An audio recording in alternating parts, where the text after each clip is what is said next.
Chapter 32, in which Phileas Fogg at last reaches London. Phileas Fogg was in prison. He had been shut up in the custom house, and he was to be transferred to London the next day. Passepartout, when he saw his master arrested, would have fallen upon Fix had he not been held back by some policemen. Aouda was thunderstruck at the suddenness of an event which she could not understand. Passepartout explained to her how it was that the honest and courageous Fogg was arrested as a robber. The young woman's heart revolted against so heinous a charge, and when she saw that she could attempt to do nothing to save her protector, she wept bitterly. When Fix revealed his true character and purpose, why had he not told Mr. Fogg? If the latter had been warned, he would no doubt have given Fix proof of his innocence and satisfied him of his mistake. At least, Fix would not have continued his journey at the expense and on the heels of his master, only to arrest him the moment he set foot on English soil. Passepartout wept till he was blind, and felt like blowing his brains out. Aouda and he had remained, despite the cold, under the portico of the custom house. Neither wished to leave the place. Both were anxious to see Mr. Fogg again. That gentleman was really ruined, and that at the moment when he was about to attain his end. This arrest was fatal. Having arrived at Liverpool at 20 minutes before 12 on the 21st of December, he had till 9:15 that evening to reach the Reform Club, that is, 9 hours and a quarter. The journey from Liverpool to London was 6 hours. If anyone at this moment had entered the custom house, he would have found Mr. Fogg seated, motionless, calm, and without apparent anger, upon a wooden bench. He was not, it is true, resigned, but this last blow failed to force him into an outward betrayal of any emotion. Was he being devoured by one of those secret rages, all the more terrible because contained, and which only burst forth with an irresistible force at the last moment? No one could tell. There he sat, calmly waiting. For what? Did he still cherish hope? Did he still believe, now that the door of this prison was closed upon him, that he would succeed? However that may have been, Mr. Fogg carefully put his watch upon Thettable and observed its advancing hands. Not a word escaped his lips, but his look was singularly set and stern. The situation in any event was a terrible one, and might be thus stated. If Phileas Fogg was honest, he was ruined. If he was a knave, he was caught. Did escape occur to him? Did he examine to see if there were any practicable outlet from his prison? Did he think of escaping from it?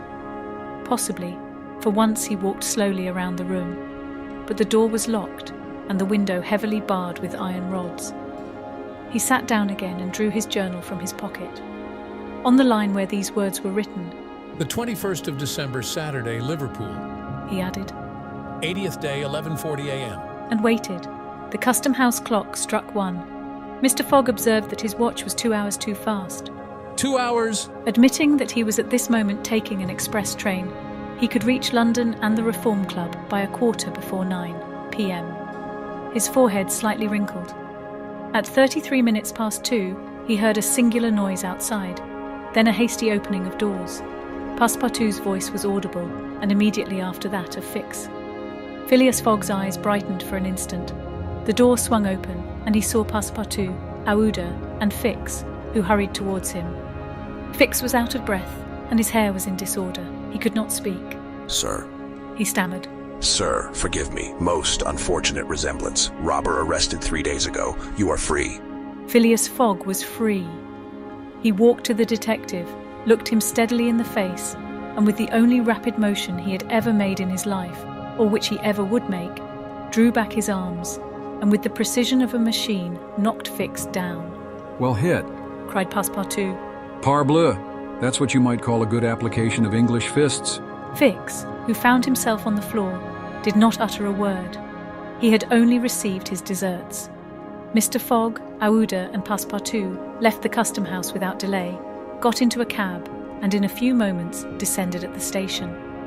Phileas Fogg asked if there was an express train about to leave for London. It was 40 minutes past 2. The express train had left 35 minutes before. Phileas Fogg then ordered a special train.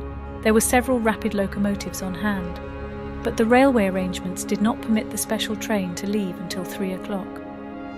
At that hour, Phileas Fogg, having stimulated the engineer by the offer of a generous reward, at last set out towards London with Aouda and his faithful servant. It was necessary to make the journey in 5 hours and a half, and this would have been easy on a clear road throughout.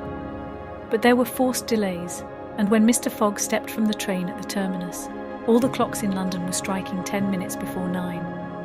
Once, having made the tour of the world, he was behindhand 5 minutes. He had lost the wager. Poof! That concludes Chapter 32, the Project Gutenberg ebook of Around the World in 80 Days, by Jules Verne. This ebook is for the use of anyone anywhere in the United States and most other parts of the world at no cost and with almost no restrictions whatsoever. You may copy it, give it away, or reuse it under the terms of the Project Gutenberg license included with this ebook or online at www.gutenberg.org. If you are not located in the United States, you'll have to check the laws of the country where you are located before using this ebook. Title: Around the World in 80 Days. Author: Jules Verne. Release date: January 1st, 1994. Ebook number 103. Most recently updated: August 6, 2021.